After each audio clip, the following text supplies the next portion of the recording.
अगर आप अच्छे वचन के स्टूडेंट हैं, शैतान आपको धोखा नहीं देने पाएगा।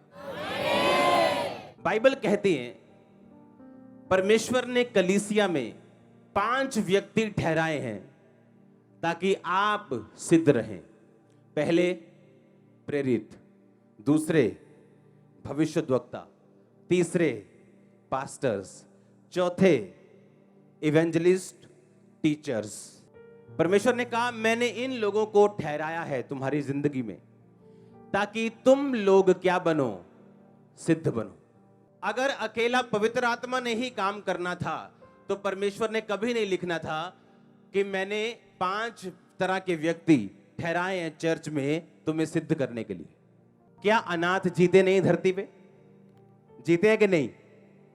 मर तो नहीं जाते जब उनके माँ बाप मर जाते हैं, पर वो संघर्ष ज्यादा करते हैं जिनके माँ बाप होते हैं उनसे। एक विश्वासी जो किसी चर्च का मेंबर नहीं है, किसी पास्टर के अधीन नहीं, ऐसा नहीं वो मर जाता है या नरक में चला जाता है, पर उसकी लाइफ संघर्ष से भरी रहती हमेशा। वो छोटी छोटी चीजों के लिए, छोटी सफलता के लिए वो संघर्ष करता है जो एक अधीनगी में रहने वाला व्यक्ति बहुत इजीली पा जाता है।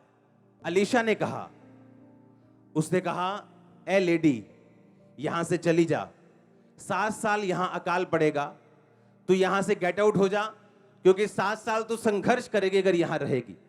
उस लेडी को पता था कि कोई आम प्रॉफिट मुझसे बात नहीं कर रहा, कि कोई आम खुदा का दास मुझसे बात नहीं कर रहा। मैंने इस पावर को अपनी लाइफ में देखा है क्योंकि इसने मेरे बेटे को जिंदा किया था। हालेलुया। तो क्यों ना मैं इसकी बात सुनूं। और वो 7 साल के लिए अपना देश छोड़ के चली गई, और 7 साल के बाद जब वापिस आई अपनी जमीन के लिए राजा के पास कि मेरी जमीन में छोड़ गई थी 7 साल, क्योंकि राजा के लोगों, राजा उन पे कब्जा कर लेते थे हमेशा, गवर्नमेंट उन पे अधिकार रखती थी कि टैक्स नहीं आया इसकी जमीन का, क्या बात है, वो तो चले गए जी देश छोड़ के, अच्छा इसकी जमीन गवर्नमेंट के नीचे कर दो। जब वापस लेने के लिए वो आई तो उसी अलीशा का एक सेवक राजा के पास खड़ा होकर बता रहा था कि अलीशा ने एक मुर्दा जिंदा किया था, और वही औरत उसके सामने आ गई और सेवक बोला, कहता वो देखो वही औरत है ये जिसके बेबी को, जिसके बेटे को इस तेरे परमेश्वर के दास ने जिंदा कर दिया था। उसने कहा हाँ भाई अपनी गवाही दे, क्या ये बात सही कह रहा है गेजी? कहती हाँ सही कह रहा है।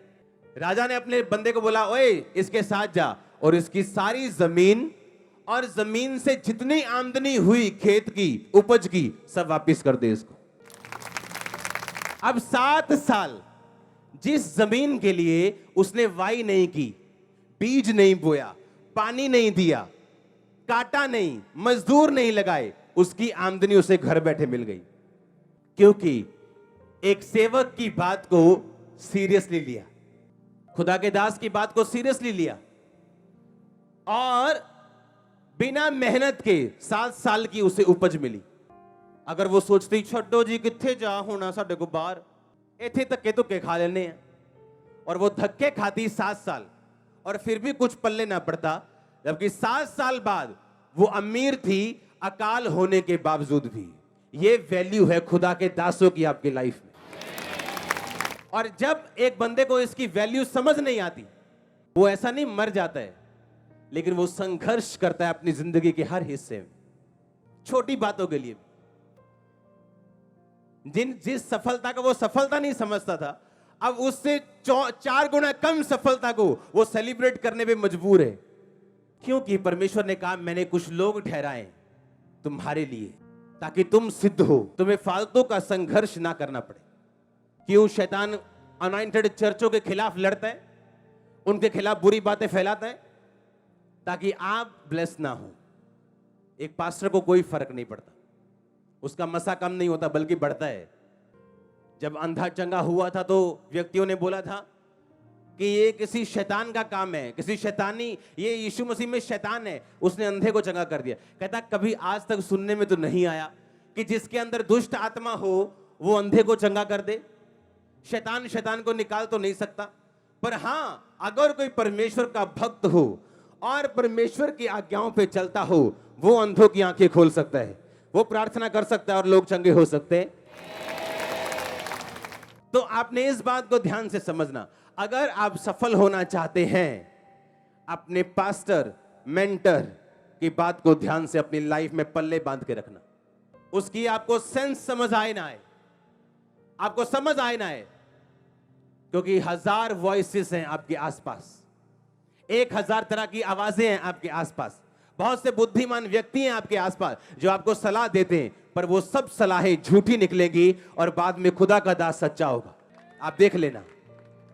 परमेश्वर ने कहा अब्राहम, जब तक तू अपने घर से, अपने देश से निकलेगा नहीं, मैं तुझे ब्लेस नहीं करूंगा। पता रीजन क्या था उसका? अब्राहम के पास रहने वाले सब लोग इस दुनिया के सबसे अधिक बुद्धिमान लोगों में से एक गिने जाते थे, और वह माथे को देख के भविष्य बताते थे। और परमेश्वर ने कहा जब तक तू इन लोगों से निकलेगा नहीं, मैं तुझे ब्लेस नहीं करूंगा।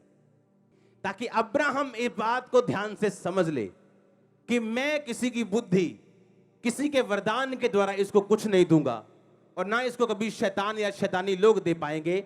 मैं इसकी लाइफ में काम करूंगा। और जब वो वहां से निकला, खुदा ने उसे आशीष दी, सरकारों से बड़ा बना दिया। सरकार से बड़ा था वो, गवर्नमेंट से बड़ा था वो, आशीष में था। अपना बेटा दिया परमेश्वर ने उसे, जब वो 100 साल का हो गया, 99 साल का हो गया। हालेलुया।